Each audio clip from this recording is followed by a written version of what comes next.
So, what a lovely, charming movie. Thanks. What was the genesis of the idea originally? It started with Emily, the character. I've been writing scenes for her since I was in college. And I just was using her for a proxy for all the problems I was seeing that people her age were sort of facing, and also how they get in their own way. And through years, I was writing the script on and off, and various things got in the way of me finishing it, and a lot of self-doubt and self-loathing and a lot of internet surfing. And after SNL, I was like, I gotta make a movie or I'll go crazy. So I finished the script. And when I turned it in, it was like several years worth of ideas, and everybody was like, this is too many things. And I agreed with them. And the idea for Mr. Roosevelt came to me, which was the thing that really brought the script together, when I was crying in my apartment because my career was in shambles and I was feeling really sorry for myself. And my cat, Mr. Feeny, came up to me and just sat right in front of me and stared me down as if to say, grow the fuck up. And it was like lightning hit. And I was like, that's what the movie will be about. So I took out a lot of the things that happened and focused it on Celeste and Eric and the cat. So, yeah. So I'm sure everyone here wants to know, how did you put the project together? How did you get the funding and distribution and all that? I think really the hardest part, when I wrote the script, and what I was always thinking when I wrote the script, is that I was going to make it no matter what, or who was going to help me. I was just going to find a way. And I think when you're sort of determined in that sense, things sort of help you along. So if I had tried to push through another version of the script, I think it would have been much harder. But because I got the script in a good place, and because the Mr. Roosevelt seemed to really resonate with people and worked comedically, I sent it to a production company that I had a general with like just a few months earlier. I had told the producer that I was working on a movie, but that it was a wreck, and that I was thinking of doing it as a short film to try and get funding. And he said, how long is the short film going to be? And I said, 30 minutes. And he said, just write the script. And so I took like a month or two and wrote the script, and then I turned it into him. And they were like, wait, what? You just wrote the script? And I was like, yeah, but I had already written it, sort of. I think that, along with just some other, I had been working towards that for such a long time. So Beachside came on and produced the film. It was very straightforward. Yeah. And I know you studied film at University of Texas at Austin, and you're a photographer as well. But I mean, how did you learn to direct so well? And it's a really beautifully photographed movie. Thank you. I have been shooting my own projects for years. Since I was in high school, I was writing things, and I never personally owned a video camera, which is very strange to me. But anytime I got my hands on a video camera, I would make something. I went to college. I would write sketches, film them. I did a lot of short films. When I moved to LA, I was mostly focusing on sketches because I wanted to be on Saturday Night Live, and I wanted to do sketch comedy, and that's where I thought my trajectory was going to be. And then I thought, after I was on SNL, then, I was like, if I got on, then years later I'll get to direct movies. Well, I got on SNL, and then a year later I wasn't on SNL, and I was like, well, I got to start writing movies now. Yeah. So how autobiographical, if at all, would you say the film is? It's not at all. Mm-hmm. The character's not me. Mm-hmm. All of the movie's fictionalized, but almost everything in the movie has happened to me in some sense. So you can just take that for what it is. I mean, if you pointed to anything in the movie, I can tell you the thing that inspired it. Well, like the audition sequence before. Yeah. I mean, I was trying to do a lot of sketch comedy, and so I would go to these auditions and do impressions and characters, and they were like, it was like that. It was just very weird, and I was like, I have this skill set. It only makes sense for like one or two shows. But it turned out there were a lot of people always trying to make shows that are sketch comedy shows, so I was always auditioning for them. And oftentimes they would be like urban comedy shows, and so I'd be like the one white girl doing impressions of Holly Hunter. And I would get very far, but then like I just couldn't hang, and so it never really worked out. So how did you go about putting together the cast? I know Nick's also a comedian. Yeah, so most of the main cast, they're all based in LA, and they were people that I had seen do a lot of their own work through the years, and was really impressed by them and knew that they would be able to do the parts. And I very shakily offered I was like, would you please do my movie? And they all agreed to do my movie. And they've all been like, Andre Highland had been making videos for years that I would watch online. Daniela Pineda, who's going to now be in the new Jurassic World movie. I saw her making sketches online like 7 years ago. And Nick also has been, I mean, he's a very successful stand-up comedian, but the first thing I'd ever seen from him was when I was in college. I saw him putting videos on MySpace. So all these people have been making things for a long time. And I think because I was a first-time director, but they also knew that I had made things before, it's hard to get people to trust you as a first-time director. But because they'd made their own things and they know what that's like, they agreed to do the movie and take a chance on me. And how did you cast a young version of you? That was an audition. So all the people in Austin, the Austin people were all local Austinites, and we did auditions. And she came in and screamed her line, and I was like, "That's it." And she's just like, it's so weird. I didn't really look like that as a kid, but she's so much like me. It's very strange. She was just like wandering around, like she like had her eyes crossed and was sticking her tongue out. And I was like, "Yeah, that is me." And how did you cast the cat?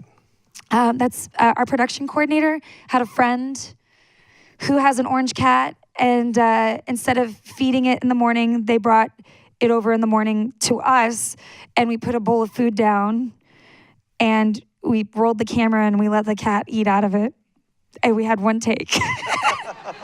So that was the cat. And I know you said your cat's name is Mr. Feeny, right? Yeah, Mr. Feeny. Why Mr. Roosevelt, and particularly Teddy Roosevelt for this? I wanted the cat name to be something that somebody out of high school or like in college, when you get your first pet, a name that they would probably name them. So pop culture, I wanted it to kind of reflect the Mr. Feeny. I also wanted it for people that didn't know the premise, I wanted them to maybe think that it was a person. So there's that turn. It was like, no, it's just a cat. And but I also wanted it to be like a larger than life sort of character. Everybody in the film is sort of here because of Mr. Roosevelt, and I wanted it to feel mythic. Yeah. And why did you choose to shoot in Austin? I mean, you went to school there and you're familiar with it. That was why. Because I was familiar with it. A lot of the references that I was pulling from directly from my life, the things that had happened in Austin. And I was, when you're writing and you need a coffee shop, instead of being like, the coffee shop, it's better to put in like a name that you know or something similar to something you know. So what was your biggest challenge in getting the film made? I mean, was there a particular day that was tough or a scene that was, you were dreading? It was easy and also equally very hard. I think the post process was very difficult for me because I was sort of mourning what I had thought the movie was going to be. And I was so exhausted from shooting the film. So for almost a year, it was just me like dragging myself out of bed and kind of confronting what I had to work with. And it never stops. Like, I'm still working on the movie, and so there are days that I'm just like, I'm so sick and tired of this, and those days are very hard because I have to see it through. I actually have a really hard time seeing through my own projects. And since this was somebody else financed this, I couldn't give up on it. So I finished. I think I'm almost done. So I'm curious, what were you mourning? I mean, what did you expect it to be that it didn't become? Or I don't know. It's hard to remember now because I think it turned out exactly the way that it was always meant to turn out. But just so many things. I think also I was mourning. You go through doing all this, and it's like I said, it took years for me to even get the script made. So to finish the script, and so and this is like a huge leap for me. And you learn a lot about yourself and also about other people and kind of how the world works. This was like my last version of, I'm going to try and make the world work the way that I think it should work. And I was like, no, the world works the way that it's going to work, and you just kind of have to work around it. And I don't know, there's a mourning process to all of that. I'm much better off that I've been through it. I'm also much older feeling. I have my first gray hairs. I don't know if it's the movie or Trump, but it's one of those. And it could be both, but I have like a little stripe of gray hairs, and I'm like, cool. I'll try and write that into the next movie. Yeah, it's just hard. It's a creative thing. It transforms. It changes through the whole process. You add all these other ingredients, so in your head, it's something totally different. When you get real people in there, it's like, ugh. So you premiered at South by Southwest. Yeah. Were you nervous about showing it to an Austin audience? No. I didn't think about that until everybody kept asking me if I was nervous about it. But no, I was just like, I hope the comedy works. And the second the film started rolling, it worked so well. It was insane. I've never experienced anything like it. And then we were screening on 35 millimeter. We got a 35 millimeter print. And then the projector broke 3 times. Oh my God. So it was like one of those, that's kind of how my life personally is. And I kind of gave that to Emily, where she has these extreme highs and it's always, then it's like something just comes and like kicks her in the back of the knees. And like falls. So it was like, everybody's loving the movie and the projector breaks 3 times. And I think it keeps me laughing, but sometimes I'm like, can't anything just kind of like go well? And then did you get distribution right out of South by Southwest? No. How did that work out? How it worked was, it was actually, no, I didn't. We had people that wanted to send it straight to VOD, and I didn't want that. I wanted it to be in theaters, and so I turned those people down, and I kept knocking on doors, and my producers heard me loud and clear. I was like, look, I'll go with the film, I'll travel with it, but I really think it's a movie that I would like people to see in an audience. It's a comedy. It would be a shame if this just got dumped. So that's, I think, hopefully why this is happening here, because we kept pushing and then we finally found a distributor who liked the film and got the film. I think that's more important. It's like, a lot of people don't like the film or don't get it. Or it's not that they don't like it, it's just they don't get it or they don't understand how an audience will connect with it. But then we found Paladin and they connected with it. And that's the most important part, because that means they'll fight for it. So you're playing in LA now, and you're opening in New York on Wednesday at the Sunshine. So everyone tell their friends, tweet about it, and I hate saying that, but yeah, please, if you like it, tell people to come out. It's a nice theater. It's a real theatrical run. If you're here for Thanksgiving or know people that are here and they want something to do with their family and you enjoyed it, it's an indie film. Warn them. It's not Justice League, but I liked it better than Justice League, frankly. Okay, well, that's very nice. And then you will be on Netflix. You got a Netflix distribution deal too, which is best of both worlds. Yeah, that is best of both. I kind of sort of forced a lot of things. I was like, it's gonna be in a theater, and also it's gonna be on Netflix, and somehow it's also gonna be on VOD. There's a lot of very strange things that we got for this movie, and so we're just kind of taking it. Yeah. So people will get to see it the day after Christmas. Something to look forward to. Yeah. So you grew up in Texas. Texas is a big state. I know there's lots of different parts of Texas. What was it like for you? How did it sort of shape your comedy viewpoint? Well, my childhood was very, very hard. I think that's how, I don't know how else to say that. I wasn't very happy. I think... but because of it, I was always trying to make people laugh, to make people feel better. And I think the one thing that Texas has impacted me as a filmmaker is Texas is very independent.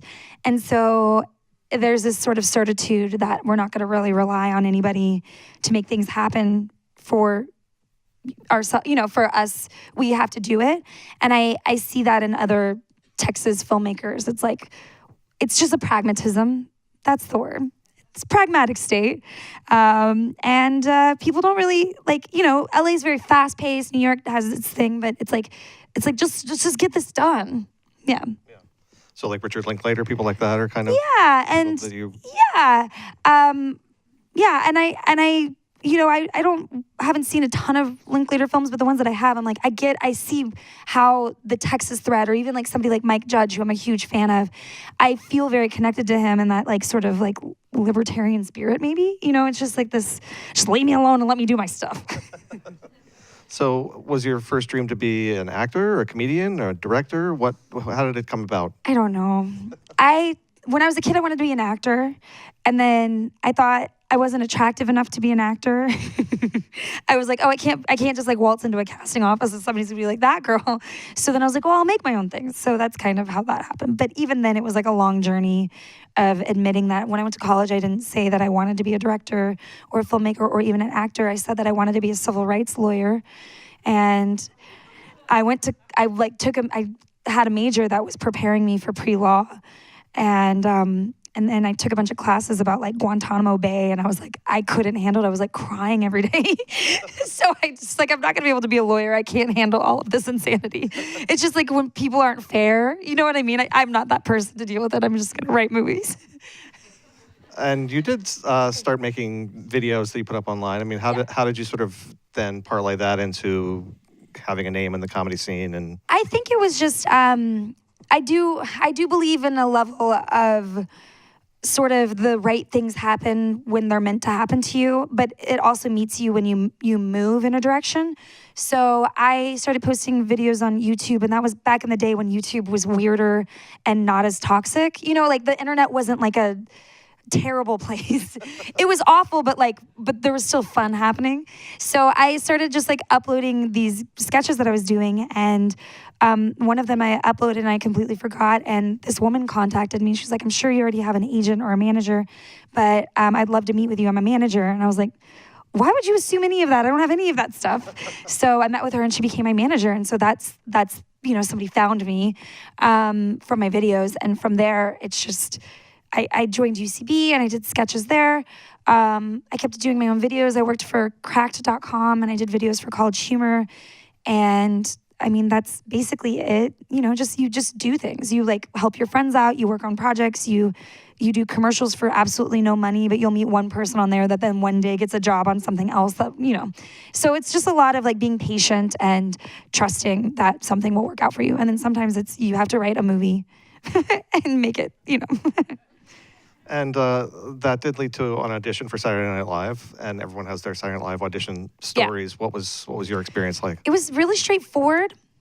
I did do a Holly Hunter impression, and I heard that that's what made Lorne Michaels laugh, but he didn't know any of the other impressions that I did. So I just I auditioned a bunch in LA, and then they flew me out to New York. I auditioned twice, actually. I auditioned 2 years before I got on SNL. I just got flown to New York because I had sent them a video, and I was not like ready to be on the show, and I knew I wasn't going to get cast, but it was just so cool to be there. And then 2 years later, I auditioned again, and then I got it. But then, you know how that goes. Well, but I mean, you were a featured player for a year, which is kind of a tenuous position sometimes. I mean, what was that experience like of being on the show for the year and, you know, living out that dream that maybe was not what you expected it to be? It was very isolating. It was a very lonely year of my life. Because it's like everybody, from what it seemed to me, and I don't know, maybe because I was just on it, but it seemed like everybody was watching that season because they had just lost all these people. Like Kristen Wiig wasn't on it anymore. And so they had cast all these people to be on the show. So there's too many people. Everybody's watching. Everybody's mad at us. And people think like you got a job that they like I don't know. There was just a lot of weird judgment. And I also, when you're a feature player, nobody really cares and they're not really supporting you and you don't get paid a lot of money. So I'm just like alone in New York, all by myself with barely any money, being on a show that everybody's watching and is mad at. It was not fun. It made me very sad, but it took me like 2 years later to like really process how like sad that was, that it couldn't have been a more fun environment. I think if the cast members that I've been cast with were like closer knit or something, I think it would have been much different. But I think because we all knew that it was so tenuous, it was basically every man for himself. It felt like the Hunger Games of comedy. But I wasn't Jennifer Lawrence, I was Rue.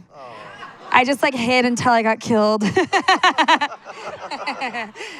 So you did get killed. And, I got killed. How did you deal with that setback? I mean, it seems like it was meant to be in retrospect now, that it was an opportunity that, you know. Yeah, I mean, it was pretty much the most embarrassing thing that ever happened to me because it had been so like isolating. And so many people like in comedy that I knew were like, there was like a lot of jealousy and angst about, well, why not me? And so friends that I had before, they weren't there. And I knew when I found out the news, like there was a part of me that was like, don't worry, you're gonna be fine.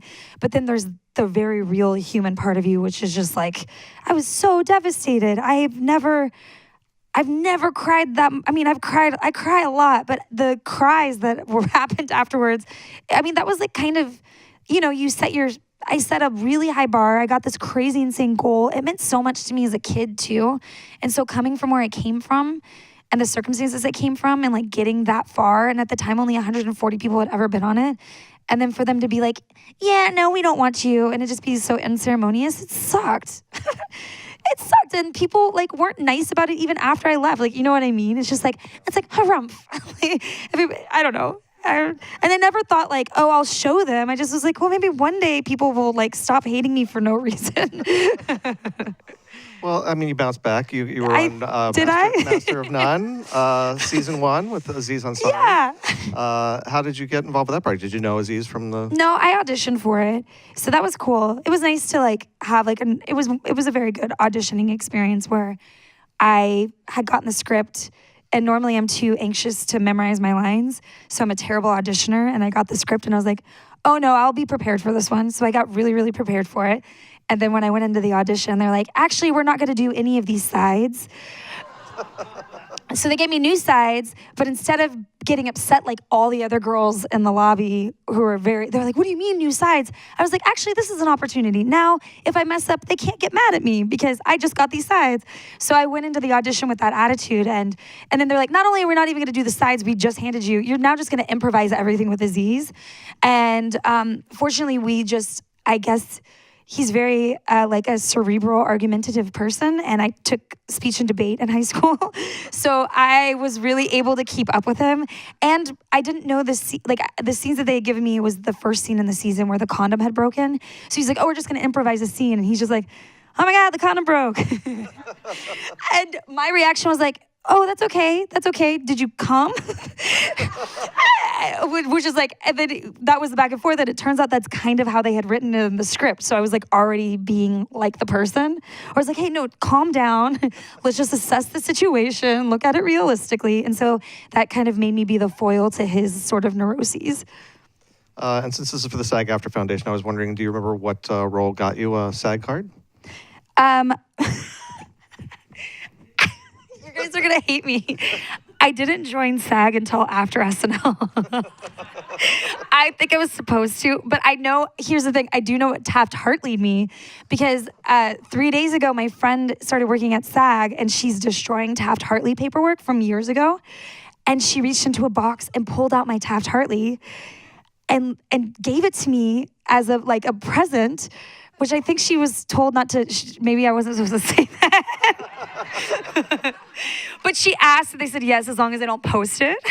But so my Taft-Hartley was a Skittles commercial 6 years ago. And it was really cool to see because it was the first thing I had booked and I'd been auditioning for over a year.